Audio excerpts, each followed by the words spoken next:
A reminder, I'm raising money for the American Cancer Society. Real Men Wear Pink. I've already blown through my $2,500 goal. I'm looking to get to $5,000. And if I hit that goal, my wife Megan's going to paint my nails pink. And we're not talking about with a magic marker. We're talking the hardcore deal. So that pink's going to be on there for a while. So if you want to make that happen, go to WMAY.com/pink. WMAY.com/pink and donate so we can get to $5,000. And who knows what I'll do if we beat that, bump it up to what, $7,500, and then maybe dye my hair pink or something. I don't know. So Real Men Wear Pink, so important. Early detection is crucial. You can read more about the story that my wife Megan and I shared. Go to WMAY.com/pink. Donate today. All right, I'm Greg Bishop. Thanks for hanging out. And let's talk now with the former vice presidential candidate for the Libertarian Party. Ran alongside Joe Jorgensen in the 2020 election. Spike Cohen joins us on the WMAY morning news feed. Spike, thanks for taking time with us this morning. Let's start off with, I guess, an introduction for those listening that aren't familiar with you. Sure. Thanks for having me on, Greg. My name is Spike Cohen. Last year, I did run for vice president. I've been a libertarian activist for many years now. Prior to that, I was a business owner. I started companies starting in my teens and did that for about 20 years and then decided to retire from that and go full-time into libertarian activism, and that's what I'm doing now. Why the Libertarian Party? As a third party, not a lot of power at this time, but why didn't you decide to go into the Democratic Party or the Republican Party? Why the Libertarian Party? Well, I look at the mess that we're in, and I saw that those are the two parties that are running that mess and created it in the first place and are continuing to work together to make it worse, and I figured that's probably not my home. The Libertarian Party believes that people do best when they are most free, and we believe that the problems that people are facing right now are because too much power has been put in the hands of too few people, and we recognize that the only way we're going to fix these problems and live freer and happier and more prosperous and safer and healthier lives is to dismantle these terrible centrally planned programs and systems and debt spending and everything else that the Republicans and Democrats have built together and dismantle it and put the power back in the hands of the people where it always belonged. And only the Libertarian Party is fighting for that, and that's why I'm with them. Spike Cohen joins us, the vice presidential candidate that was on the 2020 ticket alongside Joe Jorgensen to be the vice presidential ticket for president and vice president. Spike, a lot of people listening will just kind of write this off and say, it's third parties. They never do any good anyways. They just diminish the vote for one side or the other. What do you tell people who raise that objection to you? Well, when people say that we don't win, first of all, we do win. We have hundreds of elected libertarians across the country. And second of all, when people say we don't win, what exactly are you winning? Forget what the politicians are winning. We know what they're winning. They're winning the ability to rob you blind of trillions of dollars a year to hand off to themselves and enrich themselves and the cronies that put them in office. They win the ability to subjugate you and rob you to pay for your own subjugation. What are you winning? I think that throwing your vote away or wasting your vote is to continue to vote for the people who have created the mess that we are in. If we want to truly win, not watch politicians win on our dime, but actually win, we need to vote for people who are going to be representatives instead of rulers and treat us like citizens instead of subjects. And that's never going to come from the Republicrats. We know that. We have over 100 years of history to show that. Spike Cohen joins us on the WMAY morning news feed. He ran as the vice presidential candidate for the Libertarian Party, talking about the libertarian perspective and the principles of the Libertarian Party. Spike, of course, we've seen 20 months or so of COVID-19 policies.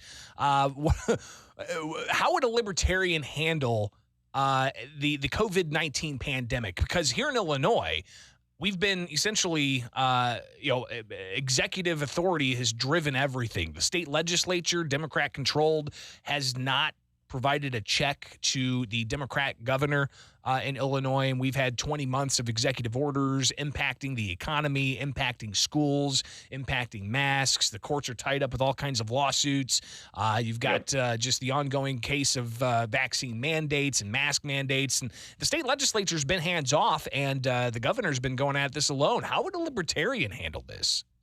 Well, first of all, the Libertarian Party wouldn't have funded gain-of-function research in China, which increasingly looks to at least possibly have been the root of how this virus even started in the first place. But even if you take that off the table, even if we say that this was a naturally occurring zoonotic illness that started in a wet market, when the virus first got here, we wouldn't have used the FDA and CDC and weaponized it against any doctor that tried to test for it. We wouldn't have put COVID patients in nursing homes and disabled facilities and, expose the people who are the most likely to die from this virus to it. We wouldn't have then used the fear that would have all caused to implement lockdowns, which anyone with common sense could tell you weren't going to work. The idea that, we stay in our poorly ventilated homes, venturing out only the same time that everyone else is venturing out to go to the exact same stores that everyone else is going to, while we shut down all the small businesses and bail out crony billionaires with trillions of dollars in bailouts. We wouldn't have done any of that. What we would have done, if the virus were going to come here anyway, what we would have done is we would have allowed healthcare workers to do their jobs. We wouldn't have forced nursing homes to take patients that they weren't prepared to be able to take. And we certainly wouldn't have used these terrible, draconian, ruinous lockdowns and mandates and everything else. We would have allowed people to be able to make choices for themselves, and we would have been much better off for it. Spike, something else, too, that's ongoing with COVID-19. Recently, the city of New York has a vaccine passport system. The state of New York now looking to implement that across the state, according to that governor. You've got L.A. and the city council saying that they're going to have a vaccine passport, and it's not just for gyms or restaurants.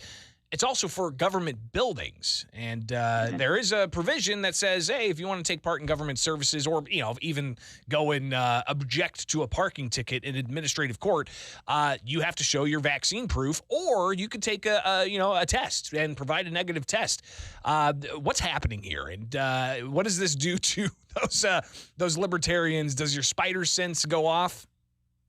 Well, here's what's happening. We are watching what always happens with bad government policy. They just double down on more bad government policy. They can't admit that the lockdowns didn't work. They can't admit that the mandates didn't work. They can't admit that their policies in healthcare actually made things worse from the beginning. They can't admit any of that. So instead what they have to do is push and grandstand on the bodies and the suffering that they've caused, or at least not done anything to prevent, and use that suffering to push for even more control, while they simultaneously turn around and blame you and your neighbors for not being, not sticking to the plan enough, not being obedient enough to what they've told you to do, when every bit of data is showing us that all of these plans are doing nothing. There are countries that have already had vaccine mandates and much higher rates of vaccination, and they're seeing record surges of COVID cases. It's not...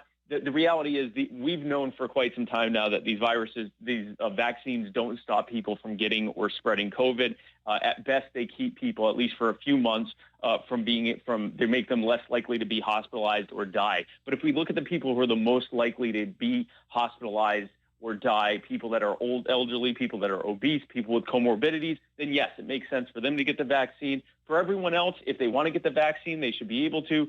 This should be a personal choice. As soon as we know that this doesn't prevent you from spreading it to others, the whole concept of this being a public health thing is off the table. The reality is this is a personal health choice. These vaccine mandates are doing nothing to slow or stop the spread of COVID. And frankly, all it's going to do is the people that are the least likely to get the vaccine are the very poor and marginalized people who need to be able to have access to services the most, and they're the ones that are being denied the most. Is this a segregation type of policy that we're going to see play out here? I mean, it is de facto segregation. Now, even if you argue that it's segregation for a good reason, even if you think that a vaccine mandate or a vaccine passport is a good thing, it is de facto segregation. It is saying if you are vaccinated, you are allowed to do all of these things. And if you're unvaccinated, you're not allowed to do all of these things. Now, that's before you get into the fact that people of color and poor people are disproportionately more likely not to get the vaccine. And it's not because of a lack of access. I mean, it is very, very easy to get the vaccine. It's free and available all over the place, right? Yeah, free and available, and in many major metro areas, they'll give you a free ride there and a free meal if you go and get it. And maybe $100 bucks. Who knows? Yeah, maybe even $100. It's because these are the people that have looked at historically, and they are the most likely to not trust when government's telling you, get this thing, take this thing, take this thing. And now what they're being told is, well, now you can't, go to a government building. Does that mean they can't vote? Are we now saying, we spent years saying that, it's racist to require ID to vote? What happens when they say that you have to have your smartphone vaccine passport app out to be able to show that you got your vaccine, your most recent vaccine booster shot to be able to vote? Is that racist? Spike Cohen, we could spend more time talking of other issues like the debt ceiling and government spending and international foreign policy and Afghanistan and Joe Biden, but we are out of time. What's next for you? Are you looking to get more exposure and possibly toss your hat in the ring for either VP or the presidential nomination again? So what's next for you?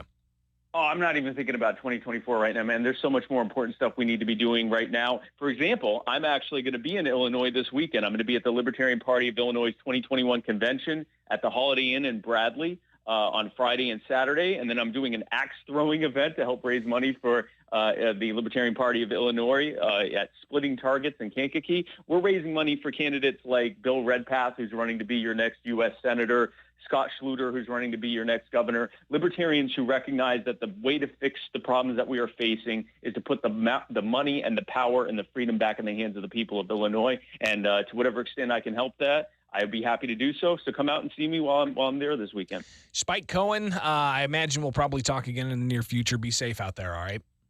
I'd like that, Greg. You too, man. I'll talk to you soon. It is the WMAY morning news feed, and that was Spike Cohen, the former VP candidate for the Libertarian Party in the 2020 election. He's in Illinois this weekend, helping raise funds for the Libertarian Party of Illinois.